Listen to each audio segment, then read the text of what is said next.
Hello everybody, this is Social9 here. Sorry, this is going to be just a quick video, nothing major. Um, this is just the video I want to do today. So, the best gaming systems from each generation. Let's go ahead and let's get started with this. So, we're going through the systems with the third generation and up. Home console only, I'm sorry, I don't do handhelds. So, yeah, kind of weird.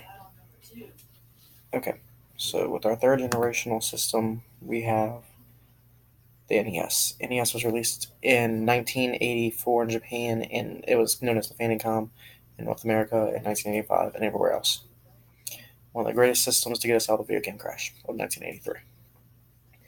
The fourth generation, Super Nintendo and Sega Genesis. I didn't include TurboGrafx 16 because it really didn't have much of an impact in North America, and neither did Atari. Uh, but the Super Nintendo and Sega Genesis definitely had a big impact, especially in North America.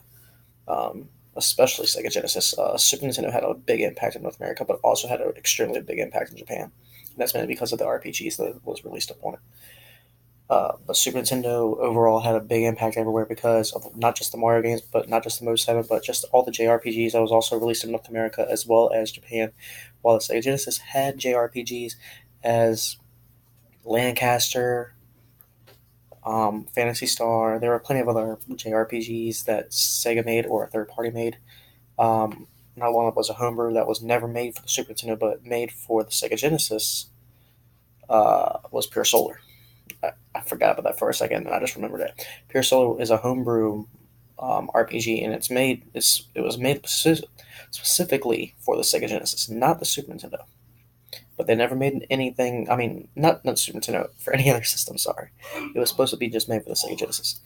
Now we're on to the fifth generation. This was actually a hard one, and I went with the N64. Yes, Sega Saturn was good, but it did not have a big impact in North America. It had a really big impact in Japan because of the JRPGs. Same with the original PlayStation. The original PlayStation had an extremely big impact in Japan because of the JRPGs, as well as North America for every other gaming genre. The N64 had a big impact in North America because of the gaming genre, but there was never any really good JRPGs except besides Paper Mario, maybe Quest 64, maybe Ogre Battle 64, and a few others. The sixth generation, the Dreamcast and the Xbox. Well, let me tell you why I don't choose PlayStation 2. PS2 had an extremely successful run and is the most successful gaming system of all time. But if you want to talk terms of the best generational systems, Dreamcast has got to be in there, and so is the Xbox. And what I mean is revolutionary. Dreamcast revolutionized what Sega could do, and with many things, the VMU, the new disc-based technology, online gaming. So that really did really good for them.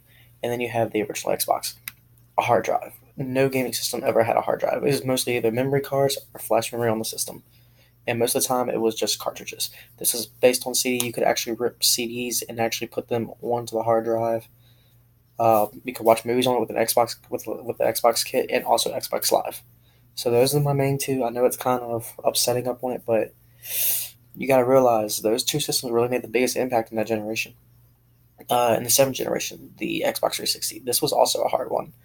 The most revolutionary system of that generation was the Wii.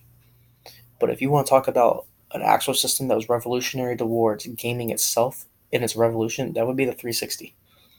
Uh, the Xbox 360 revolutionized what backwards compatibility really was, and also revolutionized what Xbox Live really could do, as well as good graphics. So Xbox 360 did a good job on that. PlayStation 3 did a good job, but you already know that Sony was going to up it anyways. But Sony basically built the PlayStation 3 from the ground up. There was nothing revolutionary about the PS3 besides it had a PS2 built in it, the original models. It had backward compatibility with all PlayStation games on all the systems and emulation. Really wasn't really no revolutionary facts about the PlayStation 3. It was just another PlayStation system. And then we have the 8th generation, the PS4, and the Xbox One. Again, there is not much here to show. Um, I'm not saying that the Wii U has really the most revolutionary system out of the 8th generation, and it sucks because there's no revolutionary systems really. But if you have to go in terms of the most revolutionary system in that whole generation, it would be the Wii U. But technically, it's really not. So the only two choices you really got is either the PS4 and the Xbox One, and that's actually kind of a hard choice to make. Um, PS4 really didn't do anything revolutionary except where you actually had to pay for your online service. Uh, what else? No backwards compatibility. You had cloud. You actually had streaming PS3 games instead of actually being able to have backwards compatibility. So that was it was kind of iffy. And of those two systems, the most revolutionary one would be the Xbox One, but they were both revolutionary on the same level. Again, Xbox One actually had true backwards compatibility, except you technically, even though you used the game disc, it didn't read it off the disc. It was just there to validate it. You already had to download the install, which basically means like the update and everything, which is basically the entire game. So it really didn't really do anything. Even the controller really wasn't that revolutionary. The PS4 controller was because of the touchpad, which I really don't like, and I'll get that into later in the future. But with the Xbox One, there's really nothing revolutionary to it. There's another system we need to go over, and that's the Nintendo Switch. Even though it's a hybrid console, out of any system that there is besides the Dreamcast and the Xbox, that was probably one of the most revolutionary systems ever created. Because you can take it anywhere you want to go and play, or you can play it at home. You can play it in so many different forms and ways. That is probably one of the most revolutionary systems of all time. And to my knowledge, I still think that is, even though I really don't like it that much.